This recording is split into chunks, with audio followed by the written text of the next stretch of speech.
60. Episode 60. Hey, everybody, welcome back to The Complete Game, episode 60. I'm your host, Curt Schilling. He is newly minted father, Curt Schilling. What's going on, Jim?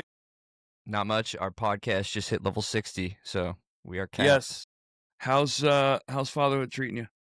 It's good. It's good. The sleep's coming together a little easier for both of us. I think that's such a huge key. I think one of the big things for parenting advice that no one asks for, that they don't tell you about, is how important it is to, and it's another piece of corny advice, but just you have to be overly communicative with your partner. Like, I'm tired. Yeah, you can see it on my face, but I'm tired. Like, I'm tired now. I need to lay down for 5 minutes now. Yep. So, Yep. It definitely takes a village in many cases, and it screams about the importance of two-parent families, right? I Yep. mean, it's just amazing. I can't imagine anyone trying to do this on their own, Yeah. male or female. Yep. So Max Fried's tossed some shutout. He's got theirs up. He just gave up a run in the sixth. 6-1, I was They're up gonna say. 6-1. That was as we went live just now. Yep. Ohtani hit his 46th today. Raleigh hit his 51st yesterday, and the Rangers are on fire. Yeah. Got 9-1 their last 10. Pulled it within a game and a half of the Mariners for second place in the West. We talked about last week. Who are also losing right now in the top of the ninth to Tampa. So if the Rangers can pull off another win, make their win streak into 7 games, they'll be a half game back of that last spot. Where, yeah. If you guys have been listening, we told you on August 15th, my dad more specifically told you that there's one team to bet on that's an outside looking in team right now. It's the Texas Rangers. So they were plus 4,500 for the AL. Yeah, they were good odds for the World Series. Yep. So, what else? Gurriel. So big injury out of Arizona. Not that Arizona's in the mix, but Gurriel tears his ACL. I was actually talking to Mike Hazen today, the GM of the Diamondbacks, when that news came down, and he was less than happy. They've been crushed by injuries this year. Yeah. And he goes down. Roman Anthony goes down for the Red Sox with an oblique strain, which is, that's the, other than Tommy John, that oblique thing is a nightmare for anybody at any position in baseball, because all your power comes from your core, and those soft tissue injuries take so long to heal because you can't wait till you're 80%. You have to be 100% to come back, and so hopefully nothing major there. By the way, you mentioned it earlier. We were talking. Ohtani's home run was his 100th as a Dodger. So, yeah, they lost to the Pirates today, 9-0. Can I talk about that Rangers Diamondback series real quick with you? Yeah. So, yesterday we were talking Patrick Corbin, former Diamondback. 0-4 against his former club with an 11-2-8 and 26 1/3. Gives up back-to-back solo homers with his team we talked about on a hot streak, and them needing to continue that play to end up in the postseason. They ended up winning the game late, tying it in the 9th and winning in extras to win their 9th game in their last 10. Like we said, they're just on the outside looking in, and if everything today holds and they can pull out a win, they'll be right on the precipice. Just talk about, the question I guess I had was, for a guy like Patrick Corbin, what does that mean? Is that like a nice piece of late momentum, or like we said last time, you're not even thinking about that kind of stuff when you're chasing I always a thought playoff about spot? that.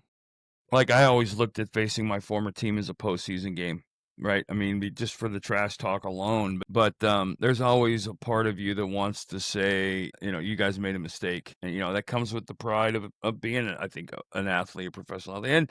And I think that permeates the real world, too. Anytime you're facing a former employer and you're no longer there for reasons outside of your control, there's okay, I'll show you. And that was always, I distinctly remember when I went to Arizona, Phillies come into town, and I was pitching really well, and Doug Landville leads the game off, homering off me to lead off the game. And I can remember hearing Todd Pratt from the dugout, like, yelling, like some absurd, obnoxious. And Doug probably hit 5 home runs a year. He comes up 3 innings later and homers off me again. And I was like, that ruined my week. But there's always a level of intensity, different level, when you go up against a former team. And so another behind the scenes look at what the makeup of a guy, when the nerves are going and the adrenaline's a little extra, Is he dial in and get better, or does he lose focus and get worse? Because that's a start that makes you focus a little more. I was anyway, and I think most guys are. I always tried to amp it up, and it was the same way with Philly when Arizona came in. I didn't even play for the Diamondbacks at the time, but that was my hometown, and like I knew my friends from Arizona would be watching, so it was like a big deal. And maybe I'm making more out of it than it is, but I always felt like that was in the big leagues, you don't need a lot of incentive, but it's always nice to find obscure bulletin board material. Well, especially when you start 30 games, 35 games a year. I mean, a couple of those, there's a almost golf-like monotony to Major League Baseball season, especially as a starting pitcher. You can tell me if I'm wrong, where you have to almost do things to keep yourself engaged. Not like you said that it's hard to get up for your games, but just to keep Yeah, I mean, yourself you're always looking for, like I locked said, I in. always was looking, I'm going up against Maddox, or I'm going against my former team, or I'm going against the Cardinals and McGuire's chasing the home run record, or I'm going against the Cubs and Sosa and McGuire are battling it out. I mean, because you knew that was going to be an ESPN story that night, and you wanted to be on the right side of it. Yeah, when So, ESPN was still good. yeah, well, yeah, when it was about sports. While we've been talking, by the way, the Mariners have loaded the bases in the top of the ninth, so that game might not be as locked up as it seemed like when we started 5 minutes ago. Did you, if you had to pick Houston, Seattle, or Texas, because it seems like all three of those teams, two of those three are gonna get in. If you think it stays Seattle and Houston, or do you No, think I Texas think will I sneak think in? it depends. I mean, obviously, we're watching guys drop like flies right now, which is the time of the year when young players start to drop like flies, and the veteran guys start to have trouble. Texas is pitching so well right now, and of the three teams, they're clearly the more dominant team from a run differential perspective. But they're also by far the worst team on the road. And you know, those things matter. You pay attention to those things a little bit.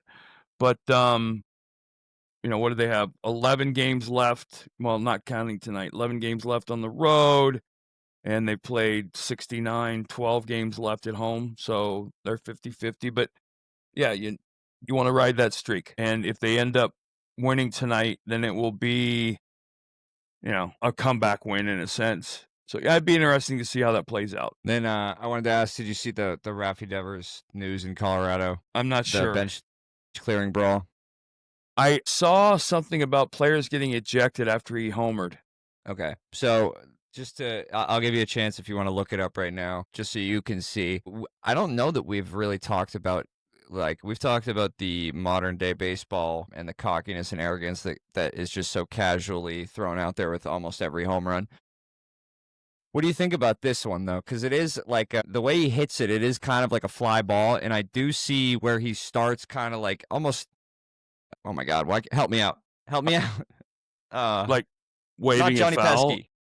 Oh, yeah. Yeah, Carlton Fisk. Carlton Fisk, thank you. Doing the Fisk thing where he's almost like kind of willing it, like trying to push it over the fence, but then he kind of walks and flips his bat. And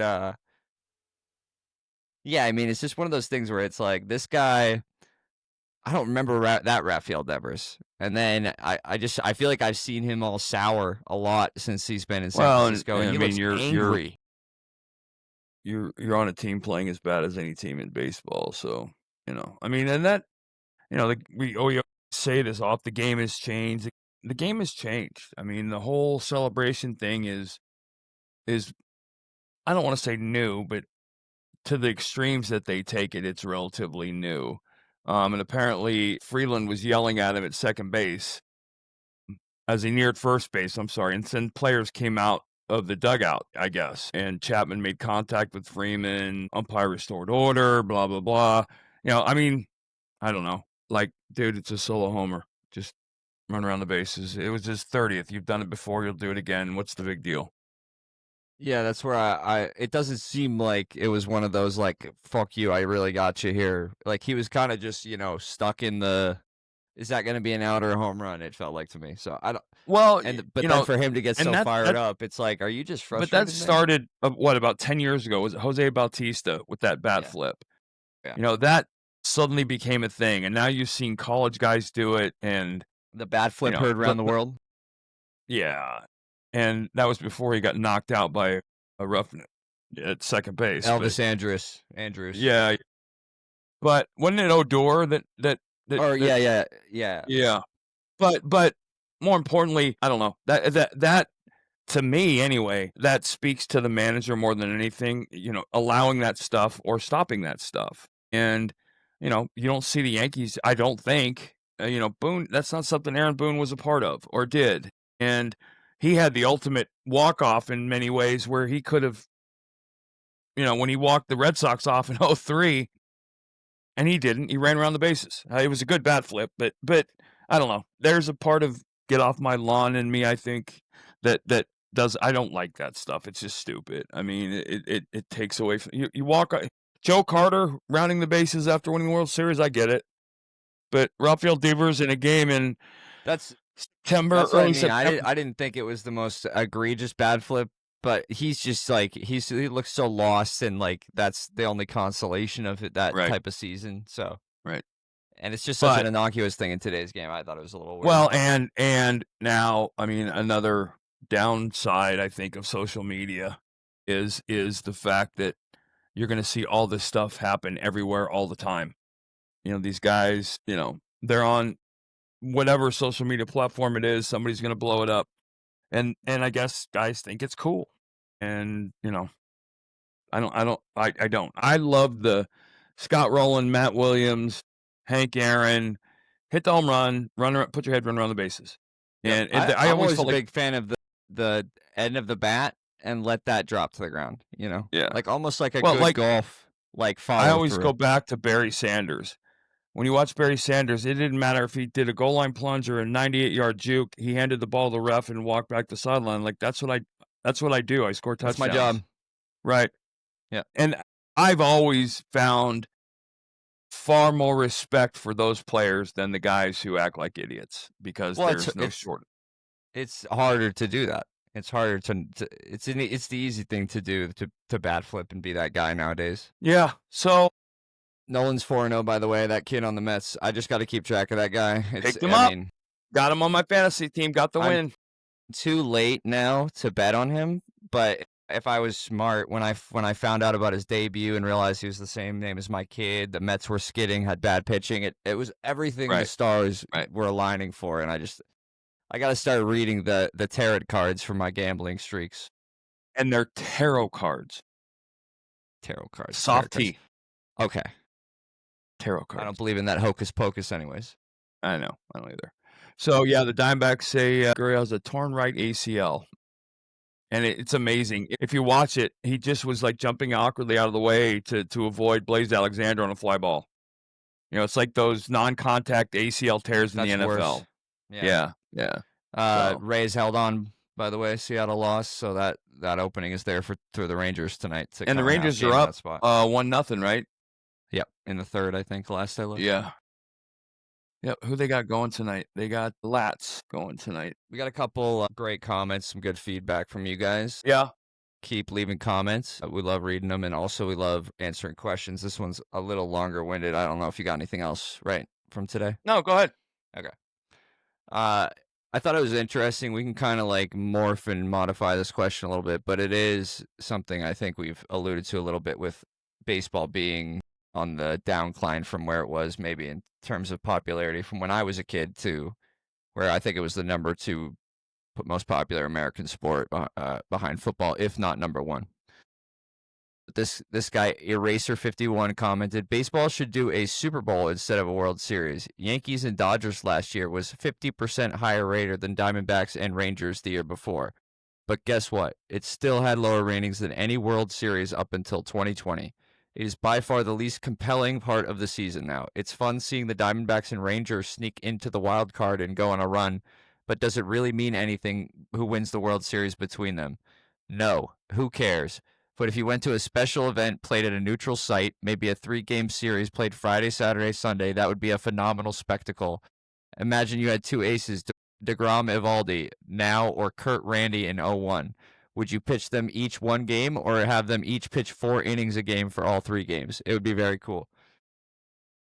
That would be ridiculous if you did the bullpen starts for a 3-game series like that, and you had a 2 to 3 man rotation like that, like Yeah. one of the Well, ones you were a first of part all, of. nobody's throwing 4 innings 3 days in a row. Yeah, That ain't that's happening. it is a funny, but it is a funny. I mean, there's certainly something to be said for, the ratings don't lie. And I think baseball as a whole is in the last 10 years has gotten more popular, but I don't think it's gotten. I think it's lost ground to hockey. I think it's everybody's lost ground to the NFL. I can't watch basketball, so I haven't watched 2 minutes of it in 20 years, but it's apparently popular on television or Basketball has the thing that baseball doesn't though, where their individual athletes are like the attraction. Like yeah, if baseball could steal the marketing aspect from basketball, everyone would know who Mike Trout is. right. Well, and you're watching LeBron James run up and down the court for 48 minutes. You're seeing Mike Trout hit 4 times over 2.5 hours. Yeah, and Yeah, he's in a cut off sleeveless with no helmet on. Mike right, Trout's in left field and he wears a helmet right, when he's in the center of your right. screen. Yeah, yeah. So, I mean, but that was always part of the allure and the attraction. The Yankees have never had their names on their uniforms, but you know who they are. You know who Mickey Mantle is. You know who Derek Jeter is. And that's so much. I think it's more market driven than anything. But I'm already baseball has done enough for me in the sense of tweaking the game to try and attract viewers that they've jumped the shark in a couple ways. The runner on second crap, the limited throwovers, game time. Obviously, they nailed that one because the games are shorter, which is positive, which allows it keeps fan interest a little bit. But are more people watching because the game's 2 hours and 10 minutes, or because it's 2 hours and 35 minutes? I don't know that that's actually moving. It must be moving the needle. I don't know how much. And being the one sport of all the sports without a clock has always been the attraction to me. I think that the one thing that the time has really helped with, and not that people weren't going to baseball games anymore, but it's gotten people since COVID back into the ballpark because it's not a 3-4 hour commitment to go to a baseball game Right, anymore. right, right. Another thing I wanted to ask you, like in relation to this question, is we're both hockey fans. I don't think that's a secret. The Four Nations, if baseball had a tournament, like we tried to figure that out earlier in the Well, season. I mean, they do, right? They have the WBC in spring training, but it's WBC, not yeah. right. But it's not nothing. The Four Nations is unique to hockey So because how do we do? Do you think that that's a formatting problem? Because one of the parts of this that I did think was interesting. Obviously, there's some pretty funny parts of this question about like 4 innings each game, but do you think it's the format of the playoffs now where they go on too long, or do you think that like something like a round robin, like in the Four Nations or World so Baseball I Classic? won't buy the too long experiment or the too long complaint because hockey goes on for 2 months and that doesn't ever have a problem. Everybody loves it, right? I think the potential format you would have that might play out would be you take the All-Star break on Sunday, you take 2 full weeks off, and you take a week off, and then Friday, Saturday, and Sunday of the middle of the week, you play a WBC round robin tournament. And then I think teams would buy into that 2 weeks off, and you basically say United States versus Canada. You represent the Four Nations or Six For Nations. I don't care baseball, what it is. it would But be what would it be in right, baseball? you Japan, Dominican Republic. Well, it'd you'd be probably do the Far Latin East. America, You'd probably do the Far East, Latin America, Canada, and the United States, or North to some America. Yeah, yeah. And I think you'd get buy-in, and I don't think teams would have a problem with the 2 weeks off. I think that I just that would be a welcome thing, but the event would have to be worth it. I think about what the reverb of the Four Nations was for the NHL, and just how much of a no-brainer it should be for baseball, where you can afford, like, even if it's, hey, next season the season is 145 games instead of 162. Like we have You're a not going to 17 get that. game break. I know, but Right, if you right. could No, I sit know, down but all the 31 owners of will these not give away stupid games. owners in I a know, but room, the owners will not give away games. So what you it's have not to even do is it's a decimal points worth but value you for wouldn't even what it have would to end do up. that. You just start the season a week earlier and end it a week later. Or better yet, you'd start the season, play the same schedule, and you'd start putting double headers back into the schedule. You could totally fix the time off. And like I said, 2 weeks at the All-Star break would be life and death for some teams with guys on the DL and all the things that go with that. But it'd be a 2-week hole in a time when you're not competing against anybody, right? At the All-Star break, you're the only sport being played anyway. So you'd have a 1-week build-up, and you could do the minor league Four Nations, where you had the best, whatever. But there's a bunch of ways to do right. There's a bunch of things you could do that it wouldn't impact the schedule from a beginning and ending standpoint, because it used to be a complaint that we were playing too late. The weather doesn't acclimate itself to baseball getting into late October, early November, but you could fix that. And I think the response would be, well, the World Baseball Classic got tremendous reviews, even though it was half of a baseball game. You weren't going to see, Paul Skeens go 7 scoreless, because it's held in spring training and the pitch counts and all the things go with that. But middle of the season, right? Middle of the season, breaks are off, and you make it lucrative for the players if you have to. You make it cash, financially lucrative for the players. And I think we've seen it, and we saw it with the Four Nations. Everybody wants to wear their nation's uniform. I was gonna say, that's the thing that's not a difference. Like, I know that was a big thing that was talked about around Four Nations, that hockey guys just care more. They don't care about where they're from more. They care about their sport more. Maybe I'll hear that argument, but they do not care more about America or Russia or wherever they're from. They like wearing their nation's colors. It's a tremendous think about it. I mean, point of pride. You are around the clubhouse, the pride in Latin American players, being from the Dominican and Antilles and Aruba and Mexico and whatnot, those are big deals. And the Far East players is the same way. You could come up with a format where you had 4 teams that played a round robin over 3 or 4 days, and it could blow up and be something spectacular. And I do honestly think that the teams would welcome 14 off days. I also think, and thanks again for this question, Eraser, that one of the things he mentioned in this too is, if we want to do a special event played at a neutral site, they need to do more of those Field of Dreams style games. That one between the White Sox and the Yankees at the corn maze. Like, yep. I know. I don't know what the downside is. I agree with that, but that. It was so awesome. The downside is that the owners can't monetize enough. How many people get to buy a ticket to watch it? I've been to the Field of Dreams, and it was amazing. I did a card show there that was one of the most amazing experiences of my life, because it was with like Carlton and Bench and Boggs and Ozzie Smith and all these great players. And we walked out of the cornfields to the event. I mean, and I'm walking out behind Steve Carlton going, okay, is this really happening? Like, it was amazing. But that is an event that, if you understand the internet, you can make your money broadcasting and streaming something like that, microphoning the players. That's my point. Like, I get that the Yankees probably didn't get a big bump in ticket sales from that, but you can kiss my ass, Jerry Reinsdorf, if you're going to honestly tell me that the White Sox didn't get more ticket sales for at least a month after that Field of Dreams game. Yeah. No, I'm with you. It's not for the Yankees. It's not for the Dodgers. It's not for the Red Sox. It's for these bottom 16 dog shit franchises like the Tampa Bay Rays, who are on the cusp of being sold every other year. Something. I think one of the last avenues to bridge the gap, I think one of the last, I guess the last frontiers, to me, is miking the players and getting the players and fans more intimately involved with each other.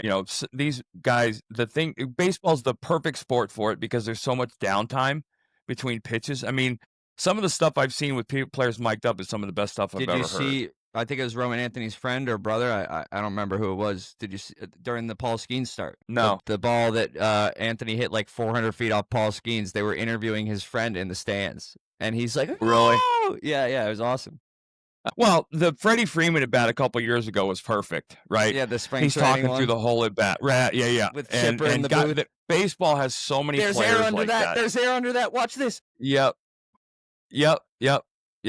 And baseball has a litany of guys across the sport like that. I mean, it was awesome during the All-Star game. Yeah. Well, Kershaw at the All-Star game was amazing. Yeah, there's so many moments. Yeah. Yeah, no, that definitely is They're something doing a that better I job of it. That is one thing I will give the MLB right. a compliment for. Yeah, I agree. I agree. So, Anything else you and wanna guess no, teammate? you could take that to the manager too, right? You could have a manager mic'd up. I mean, take Mhm. the right guy. Terry would be hilarious to listen to for 9 innings because Does he he'd wanna spend do 9 that? innings making fun of himself, and their self-deprecation is a staple in baseball, and that would be just priceless. So, yeah, no, we're good. What do we got? Best teammate now? Yep. Alright, we got 5 clues here for a former teammate of my dad's. I will let you know that, mom was here earlier to see her grandson, and she got to play this one early, so she knows who it is, but She and got it? she got it on the very last clue. Okay. She was doing the, "Don't tell me, don't tell me, don't tell me. I know his Right, name. I right. know his name. It's right there. It's right there. Give me a hint. Give me a hint." He was No. married to Yeah, yeah, they well, had that kids. was Yeah, on yeah, clue 2. yeah. Who was his wife? No, that's not how the game works, mom. The game works with 5 different clues ranging from easiest to hardest, with a former teammate of my dad's. We have done 36 now, I think, so first clue. A 16-year career as a utility player for 8 different teams. My longest stretch with any one team was 7 years with the Atlanta Braves. We've already done Danny Batista. Yes, we have. Next clue. 1,800 professional games. I was a 2-time All-Star, a Silver Slugger winner in the outfield for the 91 Braves. Sorry, I wrote that weird, so I was tripping over it. Ron Gant, Ron Gant. My a mom's physical specimen, by the way. the last clue that I read to her was, "My full name is 2 syllables, and after our stint in Philadelphia, I played for 5 teams in 4 seasons." And she was like, "I know him. I know him. He married a white girl. He's I was just dying laughing. Great. And one of those guys that like Reggie Sanders, who I didn't like him playing against him. I didn't know him. And then I played with him, and he was one of my favorite teammates of all time. Great, great guy. But yeah, And again, built like a semi. she was she was asking me. I'll put the picture up as like the reveal when you guessed it. But she was asking me to look up a picture of him back when you guys played, and there's a picture of him like holding the bat, like Yeah, like with no this. shirt on. Yeah, he looks like the Mays dad, Yeah. but he's just a Yep. more like cut, smaller version of him. Yep. He was a stud too. When he was healthy, he was a Yeah, force. when I was looking at his baseball reference, when he was on the Braves, there's no wonder he stuck. Why did he bump around so much? Do you know? Because he was good. But like he He was just didn't good. stick Well, anywhere but he was after good. Atlanta. He was good to a point from a pay perspective. Like he played so well, he priced himself out of places. Okay. He was also, if you look back through his career, he was also a lot of the time he was like at the mercy of being a part of a really good team already. So Right. I'm looking at his baseball reference to see. Yeah, so he came up with Atlanta in '87 and then was there through the early '90s to '93. '95 with the Reds. So I'm pretty sure Ken Griffey was there already. And then St. Louis for the next 3 seasons. That's Jim Edmonds and those guys. Then to Philly with you guys. Bobby was there. Then he went to Anaheim for half a season, Colorado half a season, Oakland half a season, San Diego for a full year, and then Oakland for Yeah, half he a was season. he was a deadline guy. Like he got traded at the deadline a lot. But if you look at the end of his baseball reference, it's 9 lines long for 4 years. It's crazy. Yeah. It's one of those things that growing up, like in our life, like as your kid, it was something that I was a little bit older before I realized like how lucky we were, not just that like to have a dad that's, able to provide so much for us, just playing 1 out of 5 days a week, and then he gets to basically Right. hang out with us. But that Right. also we didn't get moved a lot. Like you had the luxury of saying like, no, I'm not going anywhere. Like some of Yeah. these guys, their families, like no wonder. I used to hear about people's families not moving with their dad, like when they got traded, and I Yep. was so mind blown by that. I was like, what? But yeah, it might have only been a 6-month, 5-month stint after the trade deadline before they either got brought back or moved down or what. Yep. I was very very lucky in that sense because we you guys were the age where eventually we ended up moving to you guys went with me all the time. Yeah. And it was never a fear in our household, you know? There was no looming possibility of us getting moved in the middle of the night like the Indianapolis Yep. Colts. Yep. All right. All Anything right, else, sir? Bubba. Nope, we're good. All righty. We'll see you We'll guys talk on to you, pal. Friday. Thank you guys for listening. Please smash the like and subscribe if you want to hear more. We're coming up on postseason baseball, so shows are only going to get better. Take care, buddy. See ya.